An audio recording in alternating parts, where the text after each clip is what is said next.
Sir sir खत्म ही नहीं हुआ क्या टॉपिक?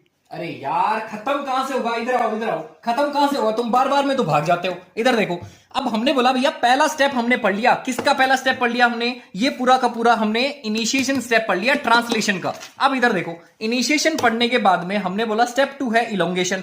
अब हमारे पास में यहां पर बना क्या है, तो हमने बोला यहां पर हमारे पास बनी है पॉलीपेप्टाइड। अब ये जो पॉलीपेप्टाइड बने हैं, देखो जी, एक कोडोन बन गया, दो कोडोन बन गए, तीन कोडोन बन गए। लेकिन अब इस पॉलीपेप्टाइड की पर्टिकुलर क्या बनेगी? चेन बनेगी, जो कि क्या हो जाएगी बाद में? इलोंगेट हो जाएगी, यानी लंबी हो जाएगी। अब देखो ध्यान से देखना, another charged amino acyl tRNA, वापिस से टीआरएनए आएगा, कॉम्प्लेक्स बाइंड करेगा किसके साथ? वापिस से ए साइड के साथ। हमेशा याद रखना, टीआरएनए एंटर करता है ए साइड से, और उसके बाद में वो पी साइट पर क्या करता है? अमीनो एसाइल टीआरएनए साइट तक पहुंचता है, और वहां पर वो सारी चीजों को क्या करता है? ट्रांसफर करता है, यानी एंटीकोडोन के साथ कॉम्प्लीमेंट्री बेस पेयर बनाता है। उसके बाद वो ई साइड से निकल जाता है, और फिर वो वापिस आता है घूम फिर के, और फिर वापिस ए साइड से एंटर हो जाता है। अब इधर देखो ध्यान से, ए साइड से, राइबोसोम की ए साइड से वहां पर एंटर होता है कौन? टीआरएनए। अब पेप्टाइड बॉन्ड फॉर्मेशन यहां पर होगा अमीनो एसिड के बीच में।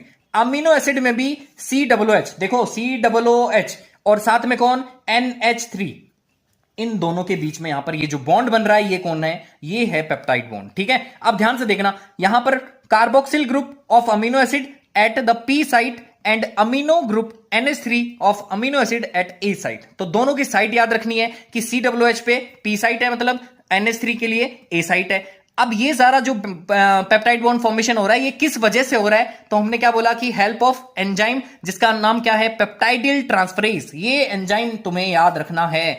राइबोसोम मूव करेगा एक कोडोन से दूसरे कोडोन और mRNA पर in the direction 5 prime to 3 prime. हमेशा याद रखना है, अमीनो एसिड ऐड होंगे एक एक एक एक एक एक एक in the sequence of the codon and translated into polypeptide sequences। यहां पे polypeptide sequences बन जाएंगे, यानी हमारी चेन बन जाएगी। Step 2 completed. अब देखो स्टेप 3 छोटू सा है, टर्मिनेशन ऑफ पॉलीपेप्टाइड। कोई भी टीआरएनए बाइंड नहीं करेगा एटीपी साइट, ए साइट पर राइबोसोम की।